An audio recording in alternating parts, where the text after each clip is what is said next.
The world did not buckle in an instant. It bent, hairline cracks spiderwebbing long before anyone heard the snap.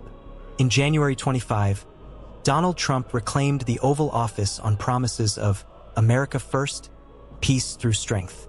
Few realized that peace would be purchased with someone else's homeland. Within months, he brokered a settlement with the Kremlin, handing war-scarred Ukraine to Russia in exchange for vague assurances of stability and trade concessions. By the summer of that same year, the guns along the Dnipro fell silent. Yet it was a silence thick with unfinished sentences. 3 years later, the unfinished became unavoidable.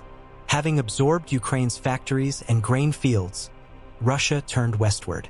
Its armored columns rolled through Poland and Germany with chilling precision, propelled by lessons learned in earlier campaigns and by the complacency of governments that had slashed defense budgets. European capitals pleaded for decisive American intervention. Washington issued statements and sanctions instead. In just 3 months, T-90 tanks snarled beneath the iron lattice of the Eiffel Tower, their crews draping tricolor flags over welded reactive armor, as if the city were a trophy rather than a living heart. 2 years after Paris fell, by then the summer of '30, London's ragged defenders evacuated across a burning Thames. The Union Jack was lowered under a gunmetal sky, while nuclear rhetoric ricocheted across news feeds. Tesla satellites, once celebrated for beaming internet to the underserved, began streaming images of fortified rail lines snaking toward the Atlantic. Elon Musk released a single cryptic post, "Civilization equals fragile software," before vanishing from the public eye. Not every American had escaped the continent when the front collapsed. Tourists, entrepreneurs, students, engineers hired by BMW's Bavarian hydrogen division.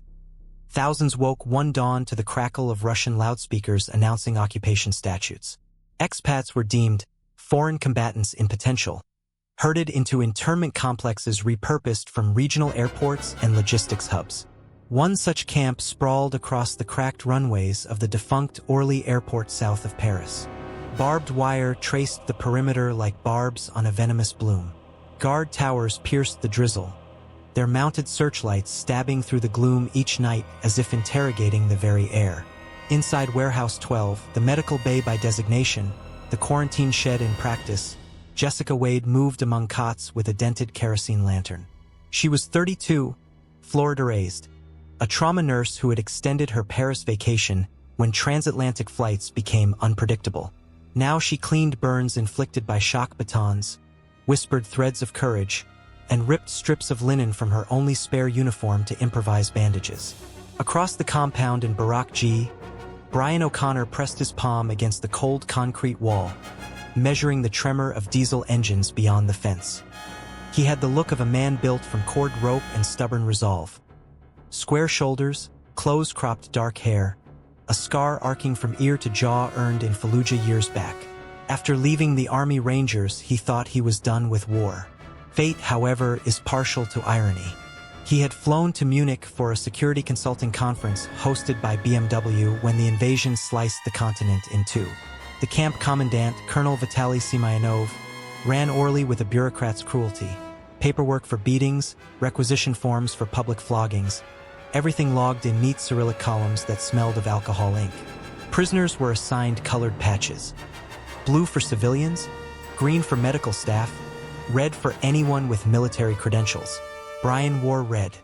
He learned quickly to keep his stance neutral, gaze lowered, muscles coiled but invisible. On the 10th evening of his captivity, as lightning forked over the distant Sacre-Cœur, he spotted Jessica slipping from the infirmary with a satchel of pilfered antibiotics. Their eyes met, blue and weary against hazel and stubborn. Something unspoken clicked into place. Recognition not of past friendship but of shared future endeavor. They met again outside the latrine block, voices hushed beneath the patter of rain. Jessica's breath curled in the cold. "I can treat wounds," she said, "but I can't stop the next round of interrogations." Brian studied the guard rotation, the gaps when searchlights overlapped, the blind spots created by a rusting Boeing fuselage parked for spare parts. "Camps like this are designed to suppress initiative," he murmured. "So initiative becomes our weapon." Over the following weeks, they assembled fragments of a plan the way a jeweler sets stones. precise, deliberate, each element critical to the whole. An elderly linguistics professor mapped the patrol schedule on scraps of cardboard. A teenager who once hacked Tesla's open-source autopilot recoded a smuggled radio into burst transmission mode. A disgraced French firefighter cached bolt cutters inside hollow cinder blocks near the maintenance gate. And Brian, whose red patch marked him as high risk, coached them in silence drills, hand signals, the art of moving like shadows woven through other shadows. Simayanov sensed stirrings. One dawn he marched a squad through Barak G, forcing prisoners to kneel while an interpreter recited excerpts from Moscow's latest security decrees. Any escape attempt, he warned, would be punished by collective reprisal. The muzzle of a rifle kissed Brian's skull. Jessica, watching from the infirmary doorway, felt a cold clarity bloom inside her. They had to move soon, or fear would calcify into obedience. That night, the camp loudspeakers blared patriotic ballads celebrating victory over decadent Europe. Brian used the discordant chorus to mask the clang of loosened grates. Rain hammered the tin roofs. Thunder rolled across abandoned runways where ghostly outlines of grounded Boeing freighters loomed like extinct leviathans. Jessica distributed ampoules of morphine to prisoners too ill to run, whispering promises that the resistance would return for them. Each ampoule bore a penciled feather, the symbol they had chosen, fragile yet capable of flight. At 0300 hours, the maintenance gate floodlights flickered as if eyelids heavy with sleep. A guard stubbed his cigarette, reached for the breaker box, and never saw the boot that crushed his larynx. Brian dragged the limp body into the shadows while the radio hacker triggered a burst signal on a frequency Brian swore would reach a friendly relay in neutral Spain. Beyond the wire, the city lay bruised and silent, her skyline scarred by occupation banners and gutted towers. 29 prisoners slipped through the breach. One limped on a fractured tibia splinted with split broom handles. Another carried a violin case heavy not with strings but with encrypted notebooks detailing jetstream data.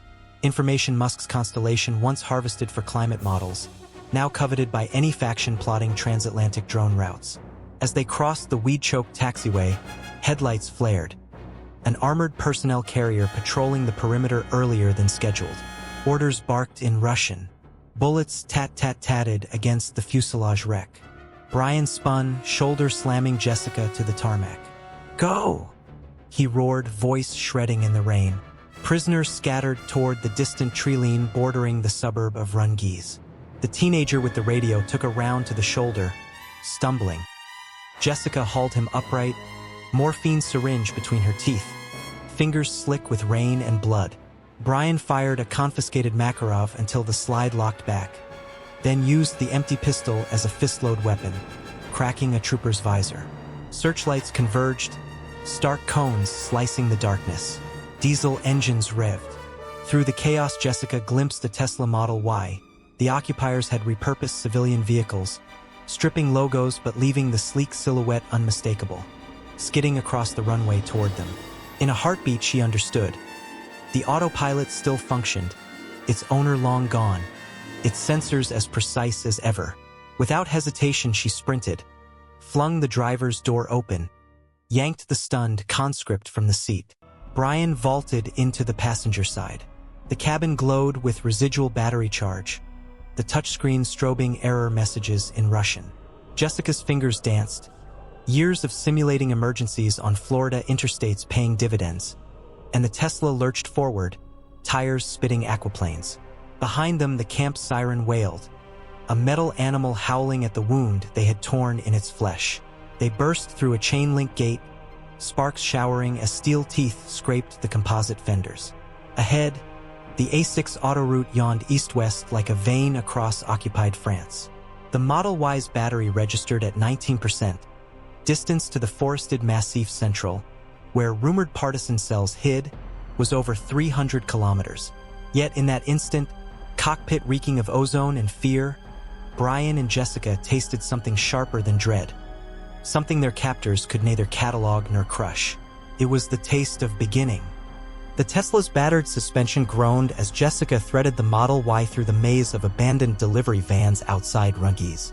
The teenager in the back seat, Miguel Alvarez, eyes glassy from morphine but mind still crackling with code, kept muttering binary fragments, rewriting them into compressed burst packets that might yet reach Spain. Brian rode shotgun, scanning mirrors for the pale glow of pursuing headlights. "They'll deploy drones first," he said, voice low. "We need cover dense enough to break thermal lock." Jessica angled the wheel south onto the D941, where poplar trees overhung the asphalt like a vaulted cathedral. The rain eased, leaving slick ribbons that reflected the Tesla's waning battery bar, 18, 17, 16%.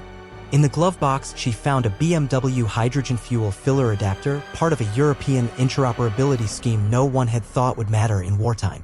Brian stared at it, then at the NAV map. "There's a regional BMW hydrogen depot 30 clicks out in Atamps. If the tanks survived shelling, we have a chance." They passed burned-out Peugeots, their interiors gutted by scavengers, and roadside billboards whose bright veneers had been washed away by propaganda posters urging French citizens to cooperate for stability. Jessica felt each message like a slap. Her knuckles whitened. When Miguel groaned, she reached back without looking, squeezing his wrist in silent promise. The depot perimeter fence still stood, but the guard shack was a blackened husk. Brian jumped out, cutters in hand, snapping links while Jessica idled the Tesla behind a stack of shipping containers. Inside the yard, hydrogen pumps sat under a twisted metal canopy, but the main storage spheres gleamed intact. Jessica slid the filler adapter into the receptacle, an act so mundane before the invasion it felt obscene now, and watched pressure gauges climb. Bright blue LEDs flickered to life, whispering of a world where technology had once promised rescue through innovation. They barely finished when a Russian recon drone buzzed overhead, wings rasping. Brian tugged Jessica behind the storage sphere, the Tesla's soft beeps echoed like gunshots across the empty yard. A searchlight cone skimmed the depot. Jessica's pulse slammed her throat. The drone banked, thermal sensors sweeping. Miguel, still in the car, popped the rear hatch and lobbed a flare gun canister skyward. It burst behind a warehouse roof, blooming heat hotter than 3 human bodies. The drone pivoted toward the decoy and disappeared east. Brian exhaled. "Kid just bought us 15 minutes. They rolled south again, hydrogen motor humming almost silent. Jessica glanced at Miguel, his bandage used, the pad dark. She worried about sepsis, about dwindling antibiotics, about how you could rebuild morale faster than you could regenerate white blood cells. Yet Miguel flashed a grin. "I always wanted to hack from a moving car," he said. They ditched the Tesla near the forest of Fontainebleau, wiping prints and dragging thorny branches over tire tracks. Beneath the canopy, old hunting trails spidered among moss-slick boulders. Rumor said Maquis remnants had retreated here after Paris fell. Now the forest smelled of wet pine and latent hope. A signal lamp winked deep between trunks, 3 quick pulses, 2 slow. Brian replied with the code the linguistics professor had drilled into them. Seconds later, a slender woman in mottled fatigues stepped from the shadows, Fama's rifle level. Her accent was Lyonnaise, her name Lieutenant Amélie Girard, once of the 13th Paratrooper Regiment, now leader of what locals called the Phantoms of Fontainebleau. She studied their red and blue patches, then their eyes. "Americans," she said, voice rasping with fatigue and determination, "you've brought trouble, yes?" "Trouble is already here," Brian answered. "We brought hydrogen and an encrypted relay." She led them to a limestone quarry masquerading as a camp. Canvas draped the pit walls, muffling drone radar. Beneath it, engineers cannibalized BMW hydrogen cells into silent generators. A German physicist calibrated a jury-rigged rail gun powered by stacked supercapacitors. A Polish scribe transcribed intercepted Russian orders on salvaged Tesla tablets. In this warren of intent, Jessica felt something coil inside her chest, resolve braided with grief. Amélie explained that freight convoys ferried munitions through Orleans toward the Seine Valley, destined for new coastal missile emplacements. If the Phantoms could derail even one armored train, resistance cells from Brittany to Burgundy would surge. "We need demolition charges and eyes in the sky," she said. "You mentioned a relay?" Miguel, fever rising, propped himself on an ammo crate. "I can piggyback on Star Shield downlinks. Mask once bragged the mesh could handle 100 million simultaneous signals. Let's test the boast." He collapsed into code, fingers skipping over cracked touchscreen glass. Days passed measured by adrenaline spikes rather than dawns. Brian and Amélie led scouting patrols, mapping viaduct supports. Jessica ferried plasma bags to a makeshift infirmary, teaching a Romanian veterinarian combat triage. At night they huddled beneath patch tarps as drones buzzed overhead like iron hornets. News filtered via encrypted whispers. Donald Trump's administration issued fresh condemnations but no troops. UN debates froze under vetoes. Shanghai markets crashed after BMW's South German plants went dark. Whispers said Musk had fled to a floating platform in the Atlantic, experimenting with saltwater thorium reactors he swore could power a post-apocalyptic grid. On the 11th night, Brian stood watch beside the quarry lip, rifle across his knees. Jessica climbed the ladder, offering him instant coffee brewed in a dented MRE tin. Oil fire glow rimmed the distant horizon. "That's Le Havre," Brian murmured. "They're unloading another armored division. We cripple that rail line, we buy time for every city west of the Loire," Jessica replied. Her voice cracked. Brian pretended not to notice. Instead he said, "When this is over, if it ends, what's next for you?" She considered. "I used to dream of building a mobile trauma clinic. After what I've seen, I'd build 10. He smiled, an expression almost foreign to his face. "You'll need security. Rangers make good paramedics bodyguards." Lightning stitched the sky. They both flinched, nerves tangled. It was only weather, but everyone feared the day lightning might be nuclear. Operation Nightbridge commenced under a moon scabbed with cloud. Using silent BMW generators, technicians powered a graphene-draped drone swarm. Miguel remotely overrode Star Shield ID protocols, masking each drone as legitimate maintenance traffic. They swarmed toward the viaduct outside Artane, carrying napalm gel in soda-can cylinders. Meanwhile, Brian's ground team crept along the ballast, planting shaped charges on supports. Jessica rode with them, medkit strapped, pulse hammering. Every step on the gravel sounded like betrayal. The train thundered sooner than scheduled. Occupiers had accelerated logistics. Locomotives painted with the Russian double-headed eagle-lugged flat cars stacked with T-90M turrets and Iskander missile canisters. Brian tapped the detonator. Nothing. Circuits wet from earlier rain. Russian spotlights flared. Shouts. Gunfire. The ambush teetered on oblivion. Jessica crawled to the faulty wire, teeth chattering. She yanked her dog tags, stripped the chain, twisted copper strands against steel, bridging the break. Brian covered her, rounds cracking over his head. She jammed the connection home. The night split open. Charges rippled along the viaduct, concrete blooming into orange fists. Rail sections folded like tin. The locomotive vaulted free of the track and plowed into the embankment, spewing boiling steam. Above, Miguel's disguised drones dispersed their napalm, turning scattered ammo carts into jack-o'-lanterns of molten steel. Thunder rolled across the fields as secondary explosions chained down the line. Brian's team withdrew through ditches while Russian infantry poured from burning carriages. Jessica dragged a wounded French sapper until Brian bodily lifted the man across his shoulders. Behind them, the viaduct sagged, a mortally wounded giant. The Loire plain echoed with chaos that would ripple across occupation networks by dawn. They reached a safe rendezvous barn just before sunrise.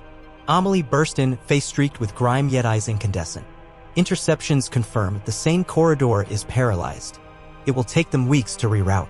Brittany's cells are already moving. She clasped Jessica's hand, then Brian's. "Tonight we proved Paris did not die for nothing." Miguel slumped against a post, feverish but triumphant. Starshield registered the blast as an anomalous seismic event. "Everything's cataloged. The world will know." Jessica unwrapped fresh bandages, breath shaky. Yet beneath exhaustion lay an ember of ferocious purpose. They had not merely escaped, they had become the fuse in Europe's buried powder keg. She glanced at Brian. Silhouetted in a shard of sunrise, he looked less like a fugitive and more like the fulcrum of a gathering storm. Somewhere across the channel, London's underground transmitters crackled to life, replaying footage of the derailed convoy. Crowds watching on secret screens felt, perhaps for the first time in years, the tremor of possibility. Back in Washington, aides urged President Trump to respond. Analysts on banned podcasts invoked the ghost of Churchill. Stock markets in New York wobbled as investors calculated the price of delayed freedom. In a limestone quarry south of Paris, Brian and Jessica prepared for the next strike, one step closer to transforming scattered defiance into a continental uprising. The line between fugitive and freedom fighter vanished the moment the viaduct crumpled into the Loire. In the ash-laced dawn that followed, Brian O'Connor tasted gun oil on the back of his tongue and realized it was the flavor of commitment. There would be no turning back, no bargaining for amnesty, no bargaining at all. Their sabotage had ruptured the occupiers' aura of inevitability. From that fracture, rumors began to pour like light through a shattered roof. Within 48 hours, every resistance circuit in Western Europe knew Orleans had burned. Old Maquis code phrases Le Coq era au crépuscule, Le Pont est de glace crackled across clandestine Tesla relays still orbiting overhead. Cell leaders compared notes, tested encrypted channels, and for the first time aligned their clocks. A plan coalesced, less a single blueprint than a nervous system stitched together by adrenaline and anger. The quarry outside Fontainebleau became a hive. BMW hydrogen stacks purred at the heart of it, powering lathes, radio repeaters, even a 3D printer scrounged from a gutted design studio in Stuttgart. When Jessica Wade entered the infirmary each morning, she smelled hot polymers mingling with iodine, a scent both apocalyptic and strangely optimistic. Her wards overflowed. Belgian demolitions experts burned by their own thermite. Dutch cyclists shot while couriering micro-drones in hollow handlebars. A Moroccan novelist who had turned his gift for dialogue into a propaganda arm of the revolt, scripting pirate broadcasts that mocked the occupation with savage wit. Outside, Lieutenant Amélie Girard drilled volunteers in night ambush tactics. Brian led those sessions, shaping raw courage into coordinated gestures. He broke them into 5-person fire-weave teams, each member cross-training in rifles, medkits, sapper charges, and drone guidance. Flexibility is our armor, he told them. We'll never match the occupiers' mass, but we can outpace their decision loop. Miguel Alvarez, his shoulder still sutured, fever-broken, huddled in a dugout strewn with Star Shield tablets, lines of code flickering across his pupils like geothermal flares. He was building a mesh, a stealth overlay riding on top of Musk's constellation, disguising rebel traffic as dormant housekeeping pings. The trick, he explained to Jessica one sleepless midnight, was to mimic the exact telemetry Tesla Roadsters used for over-the-air diagnostics. No one bothered deleting the legacy handshake, he grinned, coffee shaking in his hand. Turns out the future of European freedom rests on a sports car that hasn't been manufactured in a decade. Across the Atlantic, Washington's silence curdled into scandal. Leaked memos suggested President Trump's inner circle debated a limited land lease to Russia in exchange for an Arctic trade corridor.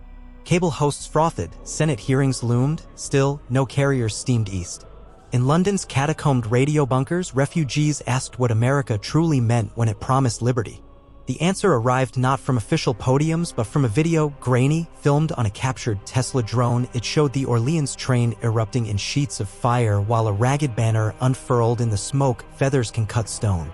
The occupiers responded with doctrine. Colonel Vitaly Semyonov, bruised pride fueling cruelty, ordered Operation Scythe, a continent-wide cull of suspected insurgents. Raiding columns rumbled toward villages south of Paris, dragging civilians from cellars, staging executions at crossroads to broadcast via state networks. Each atrocity fed the rage it hoped to quell. Jessica treated a grandmother whose hands were broken for the crime of feeding runaways. The old woman whispered, "My bones will heal stronger." See, and flexed a tremor of defiance. Brian convened a council beneath the quarry tarps. Amélie, Miguel, a Czech rail engineer named Lenka, and Padre Stefan, a Jesuit who smuggled intelligence beneath Eucharistic wafers. Their objective, cut the scythe at its haft before it reaped too many lives. Intel showed a forward command post in Chartres directing the raids, its comms shielded by mobile jammers mounted on armored buses. Destroy the node, the razor would falter. They chose a night when a new moon bled no light. Lenka's team hijacked a construction crane in Orleans, welding a false roadblock sign calling for detours through a narrow valley. Amélie infiltrated Chartres posing as laundry staff, marking target vehicles with UV paint visible only through a hacked Tesla optics filter. Miguel timed Star Shield bursts to blind Russian satellite sweeps for 7-minute windows. And Jessica, never comfortable with the title, operative packed trauma gauze next to subdermal morphine injectors and told herself you can't patch the world unless you're willing to bleed beside it. The strike force moved in 3 stolen BMW 9 SUVs, their hydrogen engines humming like distant wind. At the valley bottleneck, Lenka triggered staged rock slides, forcing the convoy of armored buses to crawl beneath cliffs. Brian's squad fired smart flechettes, printed hours earlier, each round shattering a wheel actuator or jamming turret servos. When return fire flashed, it ricocheted off stone. Rebels altered angles, never standing in one spot long enough for the enemy to set range. Jessica sprinted through dust clouds toward the lead bus. Inside, jammers whined and radio officers screamed coordinates. She hurled a thermobaric grenade through the hatch, flung herself flat, felt the pressure punch her lungs. When she rose, the bus was a torched husk of circuitry. She heard Brian's shout, "Collapse line north," and pivoted just as a Russian exotrooper lunged from smoke. The soldier's powered frame hissed hydraulics, his gauntlet smashed Jessica's forearm, fracturing radius.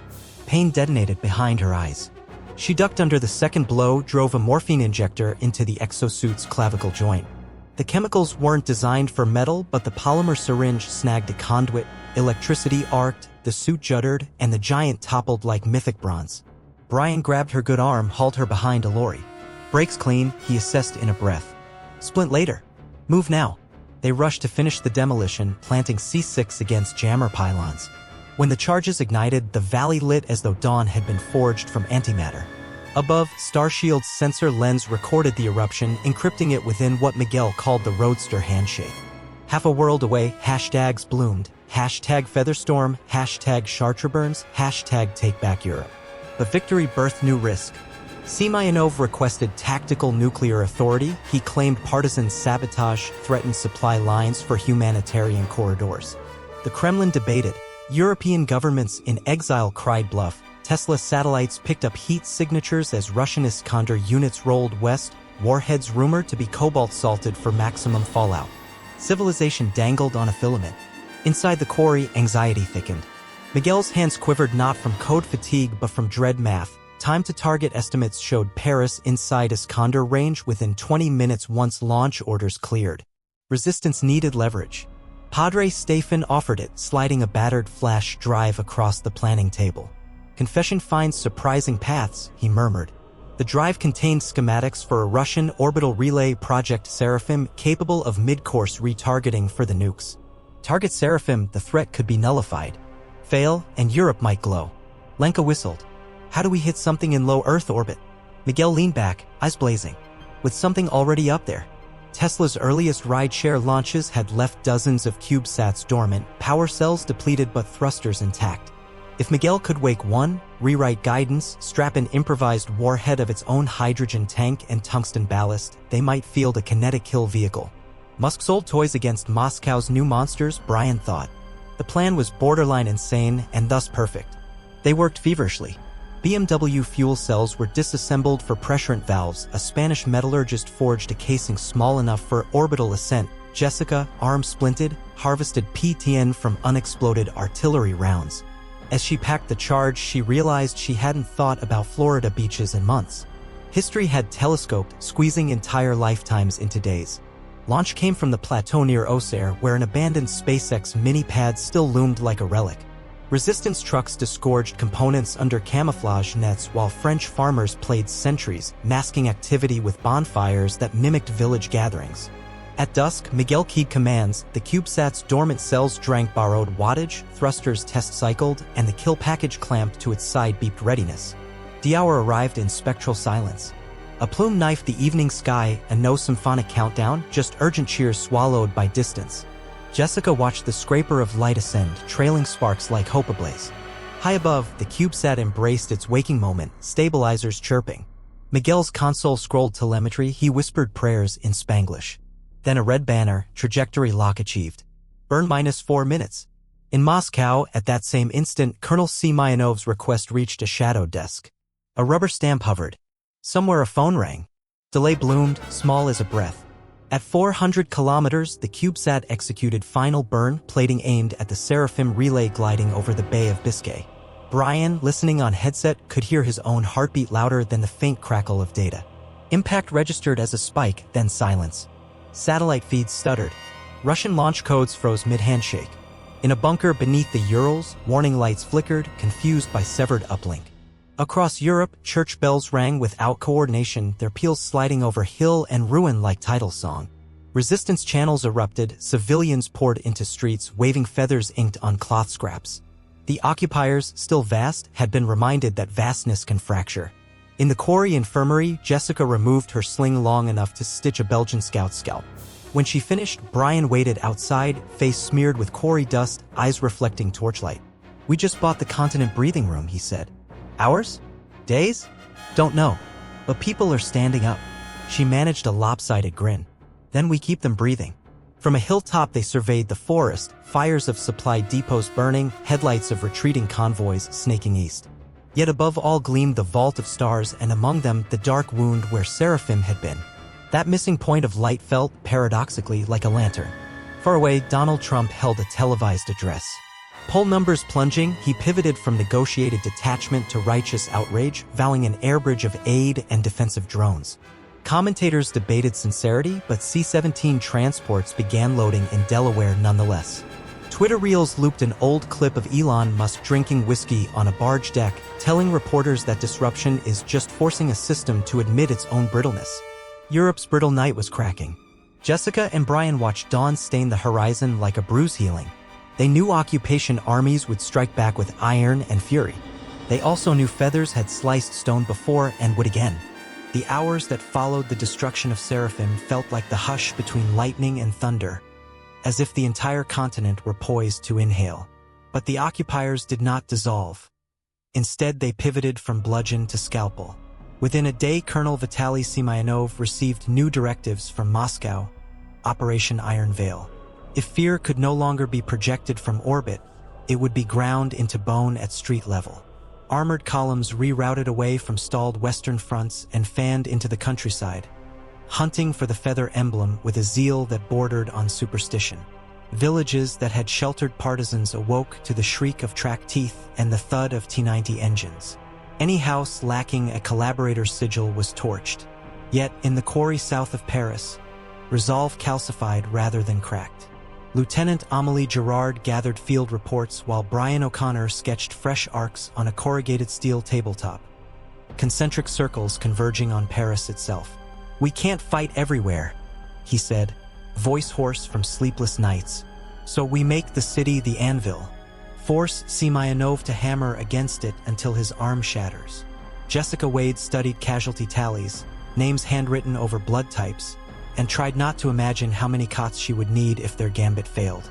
Her broken arm, hastily splinted 2 weeks earlier, throbbed in cold dawns. She ignored it. Miguel Alvarez wired another mesh hop into the Tesla satellite lattice, firing data bursts disguised as defunct firmware updates for retired Model S sedans. Each pulse carried coordinates, supply lists, and something more precious: proof that the occupiers bled. The first sparks of open revolt flared on the city's rim. Rouge and blue metro carriages, hidden in abandoned tunnels, rumbled onto daylight tracks, disgorging resistance teams who disabled junction boxes and welded points in reverse. BMW hydrogen pickups, gifts from Bavarian assembly lines that had secretly switched to night production, whispered down boulevards, delivering crates of folded composite rifles and carbon fiber shell plates printed in the quarry's womb. Meanwhile, in London's subterranean studios, broadcasters hijacked Muscovite frequencies to stream a new anthem, a remix of La Marseillaise laced with coded percussion that doubled as ignition instructions for improvised drones. Washington finally moved from rhetoric to metal. Under pressure from plummeting poll numbers and a crescendo of congressional outrage, President Trump authorized Operation Liberty Bridge, a fleet of C-17s packed with rations, anti-armor rockets, and medpods originally designed by Tesla's biomedical division. Cargo manifests boasted Elon Musk's signature in digital ink. No one knew if he'd signed from his Atlantic platform or an undisclosed lab, but the gesture ignited social feeds. "Tesla heals while tyrants burn," the memes proclaimed, overlaid on videos of BMW pickups unloading at clandestine airstrips in Brittany. Semyonov countered with psychological war. Giant hollow projectors beamed onto cloud banks above Paris. Images of feather prisoners kneeling beneath rifle barrels, timestamps ticking toward zero. Brian watched one sky screen ripple with the face of a captured courier, a child no older than 14, then fade into the gray. "He's baiting us," Brian muttered, jaw clenched. "We'll call the bluff on our terms." Those terms solidified into Operation Lantern. Phase 1. Blind the occupier inside his own helmet. Miguel injected malware through a captured Russian Iridium gateway, reflashing tank HUD overlays so thermal feeds looped cached frames. Gunners chasing rebels found themselves firing at echoes while real insurgents ghosted alongside hulls to plant limpet charges made from Tesla battery casings. Phase 2. Put a torch to the seat of command. Amelie's sniper cells infiltrated bell towers, each rifle paired with a spotter drone no larger than a sparrow. Their targets were commissars who orchestrated reprisals. By week's end, senior officers traveled in armored ambulances to avoid standing under open sky, Phase 3 would be decisive and perilous. Retake central Paris, shatter Iron Veil in view of every Starshield lens still orbiting. They picked Bastille Day symbolism with teeth. As fireworks would once have traced arcs over the Seine, Tesla cargo drones would now dive-bomb bridges with EMP warheads tuned to fry Russian comm nodes. Resistance ground waves would simultaneously fan from catacombs, sewers, and maintenance tunnels Brian's scouts had mapped for months. Jessica objected. "We're pushing wounded men into a meat grinder." Brian answered, "Or we allow decades of darkness. There's no painless calculus." D-Day -2. Jessica entered the infirmary to find Padre Stephen reciting last rites for a Dutch sapper who'd bled out from shrapnel. The priest's hands trembled. "Our miracle is numbers," he confessed afterward. "If enough rise, the few who fall become pillars." Jessica nodded numbly, hearing her own heartbeat like a drum. She rechecked her dwindling morphine, then inventoried a consignment of prototype auto tourniquets donated by BMW's medical R&D. Engineering meets wound, she thought. If only hope could be printed in carbon fiber too. On the eve of assault, rain lashed the quarry. Brian walked perimeter once, twice, memorizing faces curled beneath tarp shelters. He paused beside Jessica, who was loading pressure injectors into her satchel despite the strain on her still-mending arm. "When we breach the city, keep to the medical column," he said. She shook her head. "The front will never be neat. I treat where I fall." He started to protest, but she cut him off with a look that brooked no argument and, to his surprise, found he loved her for it. Love, he realized, was not a luxury deferred until peace. Love was the fuse that kept courage sparking. Bastille Day dawned behind bruised clouds. At 0600 hours, a Tesla Starship, unarmed civilian variant, screamed low across the channel, ejecting 20 hypersonic gliders, each bearing a pallet of medical drones. Russian radar scrambled in confusion. Nothing on their threat matrix matched the flight signature. Seconds later, EMP bolts crackled over Pont Neuf, Pont d'Iéna, Pont Alexander III. Cameras on Eiffel's waist stuttered, then died. Bound communication lines guttered like candles in a gale. From the catacombs, feather squads surged. Amelie led the spear, rifle but painted with a white plume. Her fire teams flooded alleys, seizing intersections before occupation troops could regroup. BMW pickups roared through breached checkpoints, hydrogen engines silent ghosts under shell-thick air. Above, Miguel's hijacked satellites pulsed an encoded string again and again. Paris awakes. Simeonov reacted with brutality. Self-propelled artillery on Montmartre lobbed phosphorus shells downtown. A market near Châtelet erupted in white fire. Jessica sprinted into the smoke, triaging by voice alone. Pressure ceiling burns even as her eyes streamed tears that felt boiled. She heard a roar and looked up. Russian T-90 charged west along Rue de Rivoli, crushing barricades. Brian's squad popped from an arcaded doorway, shouldered magnetized rocket tubes. 2 shots staggered the tank but didn't kill it. Its turret swung toward the med column. Jessica froze, body shielding a half-conscious boy whose legs were tourniqueted in ripped Tesla seat belts. Then a thunderclap of metal on metal. The T-90 lurched sideways, struck by a BMW hydrogen truck stuffed with shaped charges, driven by an unmanned autopilot Miguel had coded in desperation. The collision detonated in a blossom of cerulean flame. Brian's ears rang. Jessica's cheeks felt seared. But the tank was a skeletal hulk, turret lodged in a perfume boutique. All morning, the city seesawed block by block. Resistance networks used Starshield to livestream coordinates. Civilians swarmed windows, throwing Molotovs made from champagne bottles. Trump's Liberty Bridge flights dropped crates by glide chute into cleared plazas. Inside, German-made shoulder drones with Tesla AI autopilots that locked onto Russian IFV engine signatures. At noon, one such drone streaked beneath Arc de Triomphe and surgically severed a column of armored personnel carriers. Sparks rained on fallen marble eagles. Simeonov fell back toward Hotel de Invalides, converting its courtyards into a last redoubt. He broadcast a final ultimatum: surrender or watch Paris flattened by missile artillery massing east of the Marne. His feed leaked onto global screens. The colonel, eyelids twitching, stood beneath Napoleon's sarcophagus as if drawing on dead emperors for sanction. Brian resolved to end it before missiles launched. He handpicked a 12-person assault. Amelie, 2 Belgian sappers, Padre Stefan, a London street racer turned getaway driver, and Jessica, whose protests he dismissed with grim humor. Invalids will need a medic more than anywhere else. They stormed through a side portal using Tesla Scout drones to ping each alcove.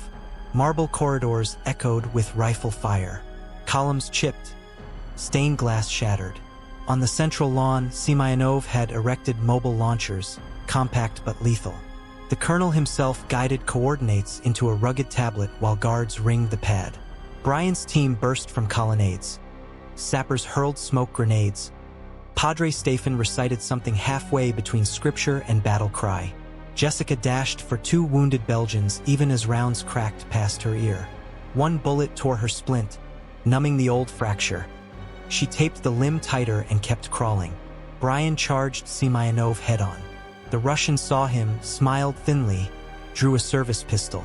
They met in mud churned by shell fragments. Parade ground turned abattoir. The colonel, taller and iron-lean, fired thrice. Brian felt heat graze his ribs and shoulder. He slammed into the Russian, wrestling for the pistol, barely registering the pain. Semyonov elbowed his jaw, spat curses about decadent empires.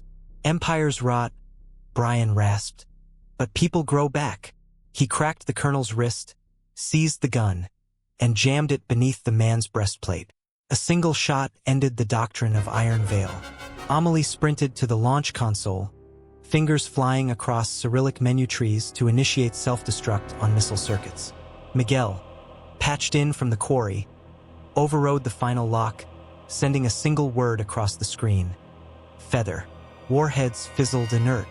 Silence flooded invalids, breached only by Jessica's ragged breaths as she packed gauze into Brian's shoulder wound.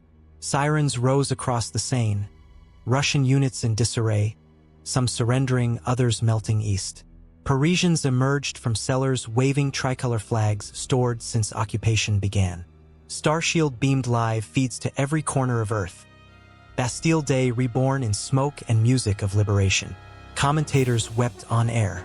By dusk, Paris belonged to its people. Cathedral bells tolled. Crowds sang. A Tesla starship hovered overhead, projecting a hologram of a white feather drifting against night sky. Elon Musk, somewhere between sea and stars, tweeted a single phrase that trended for hours: "Fragile no more." News spread like sunrise. Lyon rose, then Marseille, then Barcelona, Hamburg, Milan. BMW auto plants flipped assembly lines to produce medpods and drone chassis. London's exiles chartered fishing trawlers to ferry aid across the channel while Liberty Bridge airlifters banked over Brittany in unbroken procession. Analysts in New York dared utter irreversible tipping point. Some Kremlin hardliners demanded escalation, but their own generals, spooked by Seraphim's loss and mass defections, counseled withdrawal. In Paris, Jessica converted a section of Le Hotel Dieu into a trauma center. Brian, arm in sling opposite hers, limped through wards, offering water, carrying bedpans, refusing rest. They spoke little. Words felt brittle next to the enormity of quiet joy all around. That evening they climbed Notre Dame's scaffold South Tower, fire repairs abandoned since occupation, to watch city lights twinkle free of blackout discipline. She leaned against him, both aching and alive. "We broke the curse," she whispered. He kissed her hair, tasting salt and smoke. "We just pulled one nail," he said. "Freedom's a house we'll hammer together, board by board." Weeks later, an interim European Council convened beneath the shattered glass of Strasbourg's Parliament Hall. Survivors of every nation took seats still scarred by shrapnel. They ratified the Feather Accord. No border adjustments demanded, no reparations exacted. Only a pledge that any future tyranny would meet a continent-wide uprising before the first boot crossed a frontier. BMW engineers unveiled blueprints for hydrogen-powered ambulances. Tesla committed orbital bandwidth to a free public mesh. Elon Musk himself walked on stage, hair wind-tossed, quoting Camus. The only way to deal with an unfree world is to become so absolutely free that your very existence is an act of rebellion. Donald Trump, his term entering twilight, flew to Strasbourg for optics if not contrition. Reporters pressed Brian and Jessica for comment. They answered not with blame but with challenge. "Help us rebuild faster than war can ruin," Brian said. Jessica added, "And remember the camps. The barbed wire may rust, but memory must not."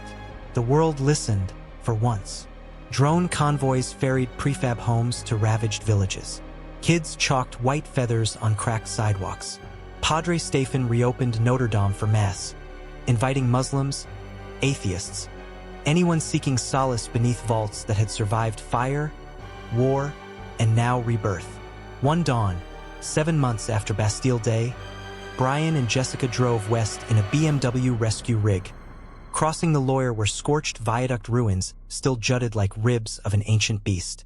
Wildflowers tangled the girders. They stopped, walked onto broken concrete, and left a single feather, cut from bandage gauze, wedged in rusted rebar. "Think the world will stay awake this time?" Jessica asked. Brian squeezed her hand. Beyond ruins, the horizon glowed, fresh sun glazing valley fields. "Feathers cut stone," he said. "Stone remembers."